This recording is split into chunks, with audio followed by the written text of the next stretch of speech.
I'm sorry that I don't speak Spanish, and I'm also sorry that I have not quite understood much of what has been said before, so I'm just going to interpret it the way I understood it, so you have to correct me when I'm wrong.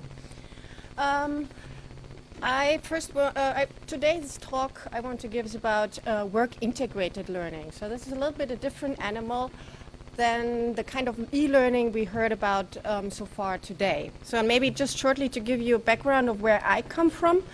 I'm leading the Institute of Knowledge Management at the Technical University in Graz, and I'm also scientific director of the Competence Center for Knowledge Technologies called the KNOW Center. That's an Austrian extra-university competence center where we have the task basically to bridge between science and industry. So what we do is we do a lot of applied research projects with our company partners, develop prototypes, and then work with our company partners that they can actually turn it into a product.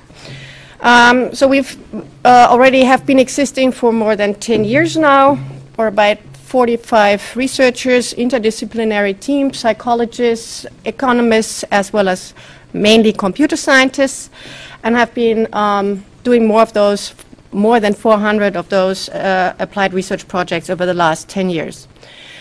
Our main goal is to build power tools.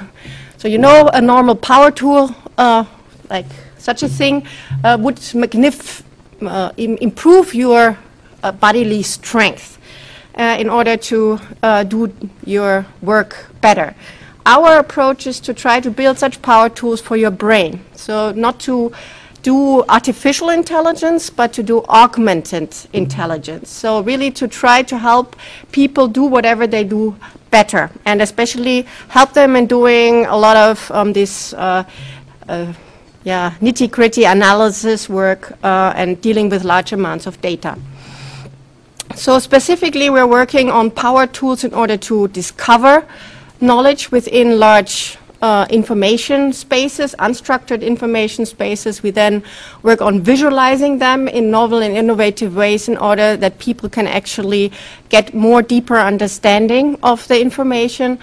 Then try to help people to invent new things, do creativity support, and deal with innovation management, which then leads also into the maturing of knowledge within organizations, which goes into Web 2.0, Enterprise 2.0 applications, where we work on helping people to structure collaboratively and develop collaboratively new knowledge.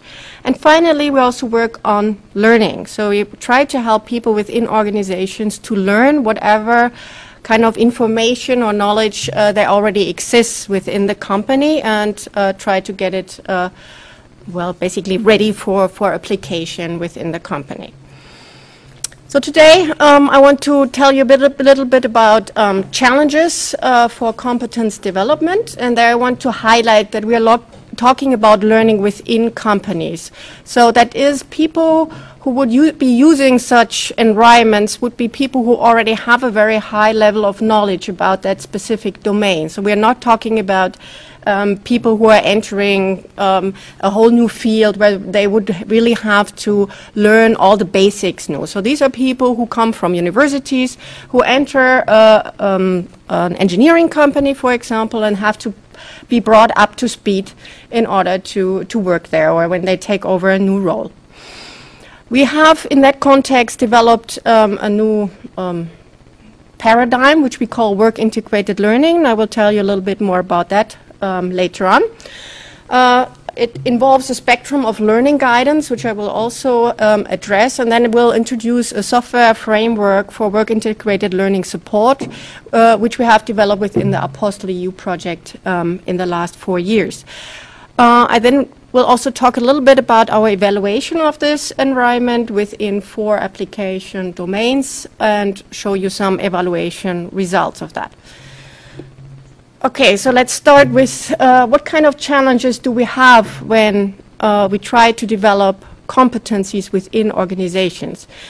So one of the main problems large companies or companies in general face when they get people from universities entering their organization is that there's a really long time to competence. So when you talk to companies like Shell, EADS, they take on highly educated engineers, but they still need a long time, like for example 7 years, to make these people really fully productive within the organization so that somebody can actually work comprehensively and competently, for example, on such an oil platform.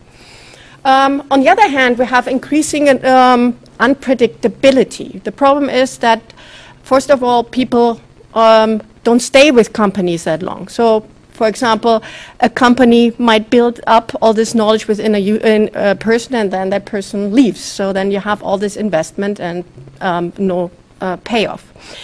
Then the amount of technical information which is available and which has to be dealt with by these people is doubling every 2 years. So the question is, how can you ever keep up with all this changing information? And so now also something which is important for me as a professor at the technical university is what we teach to students within their first years or semesters within the university could already be outdated by the time they leave the university, or most probably is. So what do we do about this, that we don't teach people obsolete stuff and try to keep them really up to date? So the solutions which are employed so far is that a lot of money is spent on formal training within organizations. So we've heard a lot about blended learning, all kind of different kind of combinations of presentations, e-learning, distance learning, and so forth. And on the other hand, gaming and virtual environments, which all have their importance and which are great advances. So there are lots of things which you can do. The problem is that studies show that the knowledge transfer, the learning transfer of what people actually learn during formal training is much less than 30% of the stuff which they are actually being taught. And I think this does not include virtual environments, but I'm not sure about this study. I have to reread it in order to check about this. So that is, a lot of that stuff is actually not ever being applied. So I also have that experience when I was a project manager at Daimler Chrysler. At that time, I worked at Mercedes. So when you become a project manager, you're sent off for training for 2 weeks, which is great. You learn really a lot of stuff. You have great insights about what you can all do better in the future, and then you come back to your desk and your project is nearly dead after those 2 weeks of absence. So basically you're trying to revive it. You're running around like a chicken without a head and trying to fix everything. And then after half a year or a year, you think back and you start thinking, what of this great stuff, what I learned there, have I actually used? And the frustrating insight, at least for me, was, I think I used less than 10% of what I actually learned there. So this was kind of the trigger point for me to think about, okay, there must be other ways to learn. We cannot always rely on this first learning and then apply. And that leads me to this myths about learning, which science or research has identified. So first of all, there's this myth that it's possible to stockpile learning. So that means first learn a whole lot of stuff, and then whatever, for weeks or months, and then later apply it. Unfortunately, this is not true, because it's really hard to predict which kind of knowledge is actually being useful or needed already in 2 years. So when you start helping people to learn all this kind of stuff, and then later apply it, you might have taught them stuff which they never will use. Secondly, there's this myth about separation of working and learning activities, that's possible. There's new studies by Mr. Rowe, for example, which have shown that these activities of working and learning are so deeply intertwined that looking back, you will not be able to distinguish between them. So that is, we really have to support learning during work episodes, not separated from them, because that's really relevant. And then thirdly, that the separation of technical content, application skills would be possible. Unfortunately, that's also not true, because you have to learn how to apply this technical knowledge, this content, within the specific situations which you have, and the social skills which you might learn need to be exercised directly within that kind of environment which you want to apply it in. Otherwise, the learning transfer again is too strong. Also, there are more studies about this. Therefore, we advocate continuous learning at work. And so now the question is, how could this actually look like? So we perceive of what people are doing knowledge work. We specifically look at people who are not only using knowledge but also producing knowledge. So on the one hand, on the more formal side, there are courses. People can have pre-described goals, structured topics, you have a teacher, it's a very general kind of content and so forth, and there's strong learning guidance. So there's a teacher who says, well, you first do this and this and this, or the e-learning system says, well, you know, this is section 1, section 2, and then you go on. On the other hand of the spectrum, you have everyday work. And there you have these very short-lived goals. You search for information, you try to understand things which you need for your specific task. You ask colleagues, you are very embedded in the work context, you're very specific to the domain in which you're working, and there is then generally no learning guidance. So what we really want to have is something in the middle, or like a kind of e-coach which helps you navigate through different kind of possible kinds of learning, which is we now call work-integrated learning. There the learning goals are deduced from the work context. We try to take the work competencies and the work context as well as the competencies of the individual user into account. We use the organizational-wide knowledge, so that is an information. So the idea is to reutilize information which is already available within the company, not to create new e-learning content, and then have varying degrees of learning guidance to help people who are very insecure with more learning guidance, and maybe people who already kind of know how to look around, to not burden them with additional kind of prescriptions which they wouldn't like to have. So our key distinctions from other approaches are really so that we support real-time learning. So this is learning right at that situation in which you need the knowledge. Of course, that does not apply to specific domains, such, for example, you wouldn't like your surgeon, while he is operating on your open heart, to have to look up and say, oh yeah, how was this again? I'm going to have a look and check. So, of course, there are a lot of areas where that doesn't apply, but for the typical knowledge worker who sits at his or her desk, that is a situation where that's possible. We want to have real work environments, so that is, we want to embed the learning really within the work environment which you have. So you should not be forced to switch to a different system, but you should be really working within your own system. You should just have possibilities to get information pushed to you, which is important. And then to have real content, and with that we mean this reutilization of existing content within the organization. So that includes project reports, proposals which already have been written, offers to companies, all sorts of stuff which is written up within the organization can be reused. So now we want to assist people to navigate basically this spectrum of knowledge work. And we want to look into different kind of learning guidance. On the one side, we have descriptive learning guidance. That means you basically make people aware of things. You just offer them information in a structured way so that they are enabled to explore it and to look further into it without having them to give certain steps. On the other level, there's this prescriptive learning guidance where you really tell people, you know, in your situation, it would be best to now first do this and this and this. So we are building, or we have built a recommender system, which is context-aware and adaptive to the individual user's competencies. The system offers now a large variety of different learning support functionality, so to say. So we can, on the one hand, suggest documents, pieces of documents which are relevant to what you're doing at a certain moment. So this, the system analyzes what you're typing, what your mouse movements are, what your applications are which you are dealing with, and based on these informations, we identify the specific work task you're working on.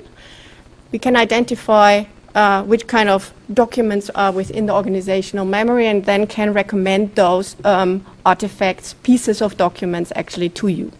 The same thing works with people. We can, and I talk a little bit about this later, identify the competencies of people automatically without them having to always update their competencies, because typically that's something which happens once when they enter the company and never ever again otherwise. So then we are enabling people to contact people who have the right competencies, who they might want to talk to. We have different sorts of browsing mechanisms which enable for the user to browse the information space. There's one little picture up there which kind of tries to show that you can, in a visualized way, navigate through the domain topics as well as through the work processes and how they are related with each other in a visual way. We have learning hints. This is something which we call when you basically get information together with its context. So you basically not only see the specific information or category you're looking for, but you're also seeing how the related concepts are there, what kind of other processes or tasks are related to it. You are enabled to share collections. You have a collaboration wizard. The idea there is that we want to enable people to help other people, in that they are already offered information about what has this other person already looked at. So let's assume I've been browsing around and trying to find a certain information, then I'm contacting you and asking for help because I couldn't find what I'm looking for, and then you would be able to see what I already have done and what kind of information I already have, and then you can basically just add on your information, your knowledge onto it without having to incorporate all the other kind of information which I have already found beforehand. Then we have been experimenting with triggering reflection in people. So by basically showing them what they have done in the past, telling them, well, in these and that areas, you don't have strong competencies. You might want to look maybe more into these specific cases, or in other cases maybe you have really shown that you are an expert and you have been helping other people. So maybe that's also a good feedback for yourself to acknowledge that for yourself. And of course then there are also things like learning paths which you can interactively design with the system and then make available to other people. So these kind of functionalities, they provide a whole spectrum of learning guidance. So on the top we have all these kind of awareness building, descriptive learning guidance, which just basically shows you everything which is around in a kind of structured way, which makes it easy to explore it. And down there, these are more the prescriptive learning guidances, where you're really being taken more by the hand, so to say, and led through the information space. So how do we actually build all this? Clearly, it's not possible to create all these different learning contents in all these kind of different granularities and personalizations by hand. So we have developed a system which uses semantic technologies together with soft computing approaches, which are machine learning, statistical analysis methods, which do a lot of things automatically which before have to be done by hand. So for example, we automatically discover the user task, so it's the user context. What is the person actually working on? Second, based on these user tasks and over basically looking at those tasks over time, we can infer what kind of competencies the person already has. So because if I know the person has been doing task A for 100 times, I can assume that that person probably has the competencies attached to it. We can automatically extract semantic structures, or at least augment the semantic structures which have been done by hand from the back-end systems, which enable us to have a much stronger search and recommendation mechanism. We have then also identified more similarity measures which can be used so that you can actually figure out different text pieces which are similar to other parts in a more intelligent way, and of course always using the feedback of people in the system as well. So how does that work? It's the idea, the underlying idea is relatively simple. So you would have here Robert. He's an innovation consultant. He's been working in the company for a while. So, for example, he has been doing a lot of kickoff meetings with customer partners, and based off his past activities with the system, the system can build up a user profile, user model. So we know what kind of tasks that person has been doing, for example, kickoff meeting organizations and project proposals, which he has written. And then we can, out of that, infer certain kind of skills or competencies which he has. So, for example, he has customer relationship skills quite a lot. He has intermediate kind of knowledge about kickoff methods. So when he now wants to do a creativity workshop, and he has never done this before, then we can have a knowledge gap analysis, which can show, we know what kind of competences are needed in order to do the creativity workshop. So for example, here we would identify that person doesn't have any knowledge about creativity techniques. So therefore it would make sense to offer him an overview about what kind of creativity techniques are out there and how they can be applied. So that's then something which is recommended, and we don't only recommend these information pieces, but we also recommend learning opportunities. So, okay, to say, well, see, this is a learning opportunity for you. You could actually extend your competencies by doing X, Y, Z. We give you the snippets, the specific parts of the documents, not just whole documents of 200 pages, but really the specific parts which would be applicable to that specific task. Of course, whole documents, experts and peers, learning hints, learning paths, and so forth. So we can recommend all of these things. We try to do this rather unobtrusively on the side, so that it just pops up, and whenever the user feels he or she might need some additional information, you can just glance there and work with that information further. The system, or what we developed, is really not just a system for one specific work-integrated learning environment, but basically we built a framework with which you can build work-integrated learning environments rather easily. So that is, we use a number of sensors which can detect what people are doing. By now we also have some mobile sensors and things, so that in the future you might also be able to use mobile applications.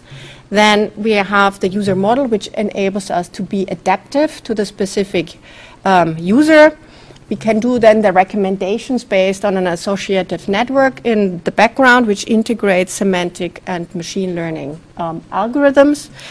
Based on those, we can build these varying degrees of learning guidance, and the system down there has quite a lot of semantic structures. These are the ones which you can then, so the system itself is domain independent, but by filling in those structures, you can actually make it domain dependent, specific for the domain in which you want to actually use it. And then you use all the stuff which is within your organization. So I think Carlos said something about before that one of the trends is that you need to integrate all your systems.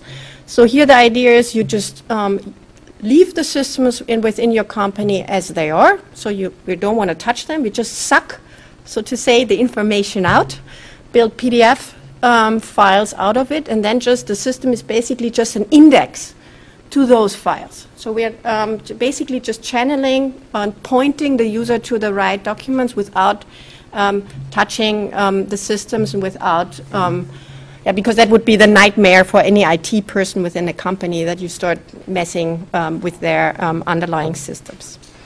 So basically this is a design environment for work integrated learning support. So you can say, okay, I want to have this specific domain, I have these specific processes, I model that into the system, and I put in a lot of the data, the information, the documents on the bottom, and then I can start using that environment. So the advantages are that we can have these varying degrees of learning guidance. It's domain independent. We have reduced the modeling effort. We also have built some modeling environments, wiki-based, which makes it much easier to build these models which are used in there. It's embedded within the computational work environment. This is done by using service-oriented architectures, by plugging into the different parts. By now, it's a stable and good level of usability. It's a prototype. I mean, still, keep in mind, we are researchers. However, it's a relatively, so this is how it looks like when you enlarge the picture, basically. So the idea is that, for example, this is an instantiation for the domain of innovation management. On the left side, you see the domain topics, basically the domain structure. In the middle, you see all these recommendations. So this is based on what somebody has done. So they have looked into innovation management, and the system comes up with a whole lot of recommendations, either people, snippets, documents, whatever it finds. And you have the possibility to rate the stuff, to write comments about it, all this, the normal things which are also used in Web 2.0 environments. Yes, so does that actually work? We have tried it out on in 4 application domains and organizations. One of them is EADS, so we used it for a team which is working on simulation of electromagnetic effects on aircraft. So these are people who are doing really, really high level kind of mathematics and simulations and supporting their work domain. We have looked into intellectual property rights management. There we have worked with the Chamber of Commerce and Industry of Darmstadt. We have looked into the innovation management. That's a there we work with a small company in Graz. It's an SME doing consultancy in that environment. And we have also applied it to requirements engineering processes. So how do you do requirements engineering for software development? So this is, as you see, it's a really wide spectrum of application domains. And we have run a rather lengthy evaluation, summative evaluation. So our goal was to see if actually learning does happen when people use such a system. So we had these settings, and the environment was used for 3 months with varying numbers of people. I think as a whole we had like 30 participants. These are these different domains which are already explained, and it's really difficult to really show that such a system which is really embedded in your work improves your work in any kind specific way. So what we did, we tried to do a lot of data collection. So we had user diaries. We asked people whenever they had an aha effect, or where they thought they learned something with the system, to write it down in an wiki-based diary. We did a lot of log data collection. So basically all the interactions people did with the system we logged. We had on-site visits where we interviewed people, where we tried to understand how they've been working with the system, interviews, and finally also an exit questionnaire. And you see the results of the exit questionnaire on the bottom, which are quite encouraging. So most of the things really worked out really well. So it was the learning material was really relevant to the task. The people became aware of learning material which they were not aware before. So there is lots of information typically within an organization, and you just don't know it exists. And if you would have known it's there, you wouldn't have to redo all the stuff. People improved their existing knowledge. And one thing which we're still having to work on is the expert identification. It's already pretty good, but that's one of the research areas where we are still working on. Interesting, what we found is that people hardly, mainly use the awareness and descriptive learning guidance. So they really didn't like the prescriptive learning guidance. So that's one lesson we learned there. So people in general don't like to be told, so now you do this or you do that, and rather they want to have a possibility to explore information spaces in an interactive and intelligent way. It might also be an artifact of this usage time of only 3 months. So, I mean, it depends a lot on the situations. If you are really in a learning situation and you really maybe want to have somebody to give you pointers in that situation, these more prescriptive learning guidances would really help.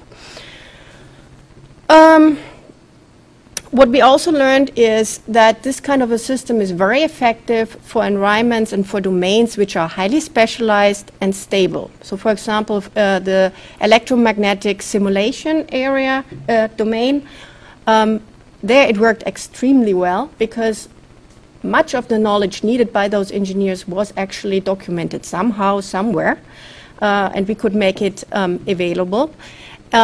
Also, that domain doesn't change all the time. So it's, I mean, there's improvements, but it's not like it's being turned upside down or something.